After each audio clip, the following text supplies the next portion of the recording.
Hello दोस्तों, welcome to my YouTube channel Home Success point.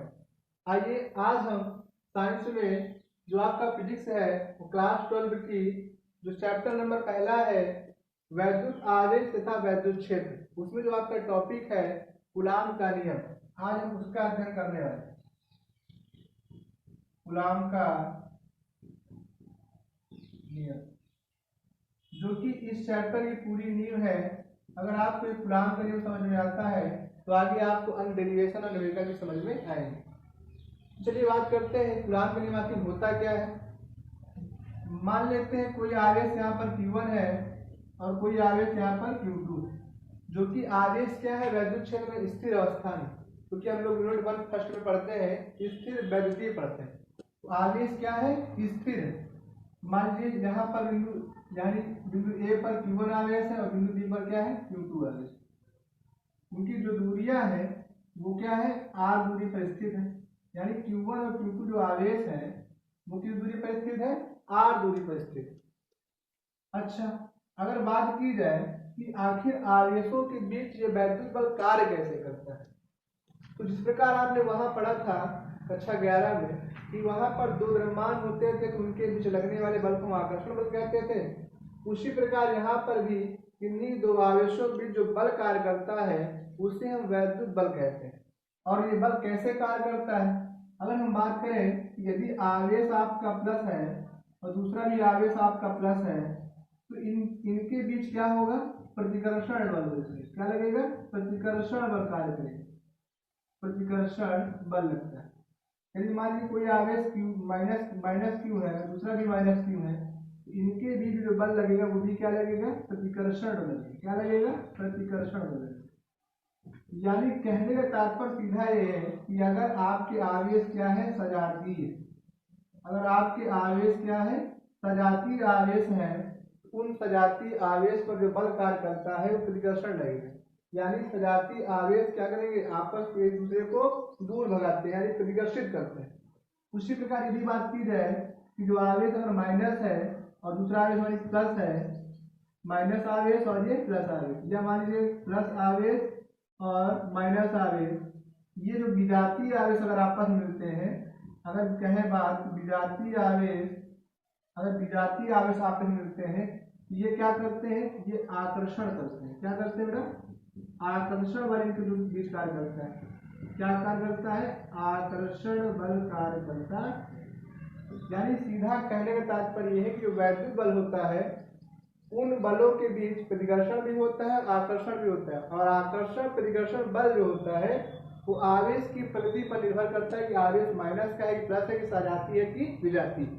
तो कहने का तात्पर्य है जो वैद्युत बल हुआ वो दो प्रकार के होते हैं आकर्षण और प्रतिकर्षण बल। जो वैद्युत बल होता है वो आकर्षण प्रतिकर्षण दोनों प्रकार का होता है।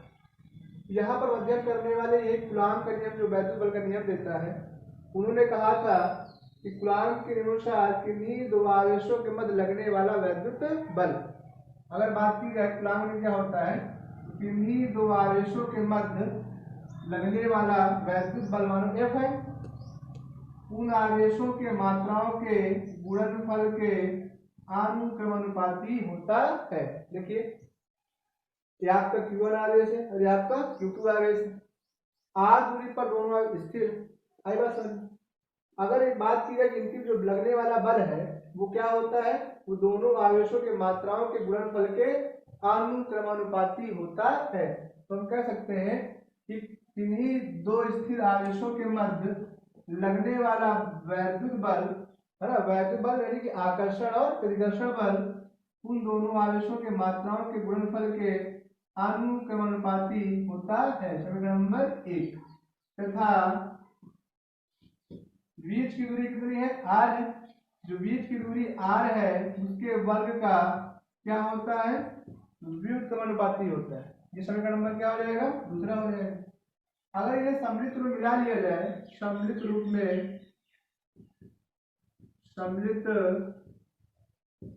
में अगर बात की जाए तो f इज प्रोपोर्शनल अंश वाला अंश में, तो Q1 Q2 अपान क्या हो जाएगा r स्क्वायर हो जाएगा।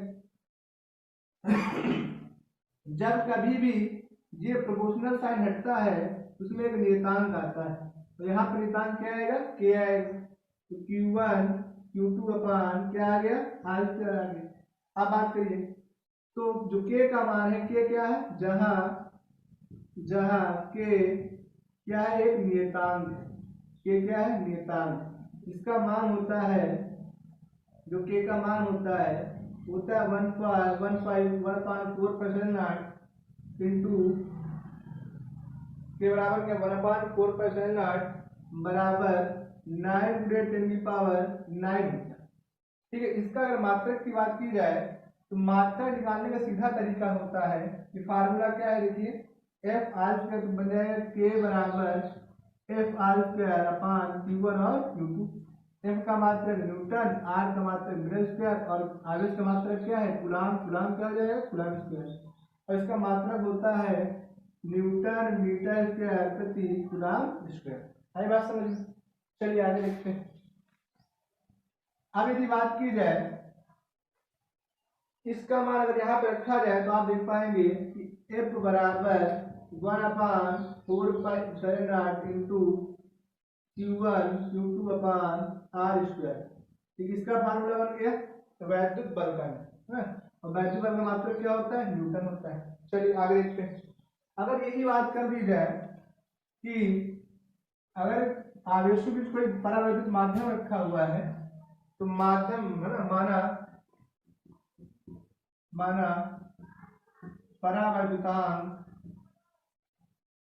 के है तो F बराबर 1/4 के इंटू Q1 Q2 अपान R स्क्वायर। ये होता है आपका कूलाम का नियम। ठीक है।